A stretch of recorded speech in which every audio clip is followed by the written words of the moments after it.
Welcome back to Turning Point, the show where we analyze pro-level team fights and matches. Let's set the stage. For Purple Team, Janna, Fiddlesticks, Vayne, and Xerath are at mid lane. Jace has just finished pushing a wave off bot tower. For Blue Team, Lee Sin, Tristana, and Zira are coming up mid lane. Jarvan is flanking Purple Team to initiate the fight, and Lulu is also nearby. Blue Team has a very significant lead at this point in the game, with 2 lanes fully pushed up to Purple Team's base and a hefty gold lead. Jarvan initiates directly onto Xerath. Though he is immediately feared by Fiddlesticks, this fear actually moves him out of Janna's tornado. This gives Jarvan just enough time to use his Cataclysm ultimate on Xerath before Xerath completes a stun combo on him.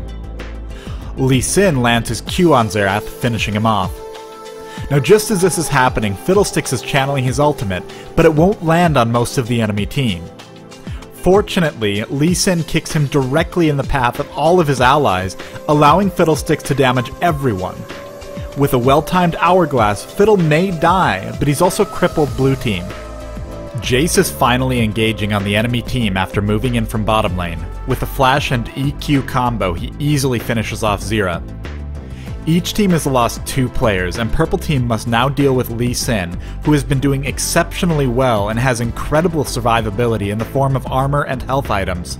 As Lee engages on Janna, she applies her slow and begins backing off. Between her slow and Vayne's mobility, Lee Sin has put himself in a situation where he cannot possibly get a kill without Purple Team making a huge mistake. The question that needs to be asked is why Lee Sin engaged at all. He could have easily walked away, but instead went in for an unrealistic play. This is overconfidence. This team fight should have taught Blue Team a lesson. They may be ahead, but they're overconfident and they aren't necessarily going to just burst down Purple Team as easily as they think. At this point they need to make smart engagements as a team.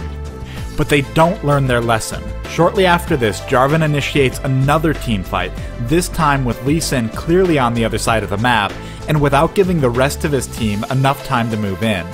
He is quickly burst down. After this, Lee Sin tries to solo Dragon, even knowing that Fiddlesticks is nearby and can easily steal the kill. At the same time, Zira gets flanked, leaving her unable to escape even with a flash. And shortly after this, Lulu gets caught alone in the jungle, being quickly locked down with burst and crowd controls. Then they come across Jarvan on the outside of his base. Though he has a very easy escape, he instead tries to engage with his team, not realizing just how far behind they are. The outcome of this game is inevitable. With 2 players down, Purple Team easily overwhelms Blue Team in their base, picking the defenders off one by one. Part of what happened in this game was getting caught out alone without sufficient vision. But other kills were clearly the result of overconfidence that stemmed from doing well in the early game. While Blue Team had excellent players who clearly had both damage and skill, they failed to work together as a team. Keep in mind that these are extraordinarily good players throwing this game.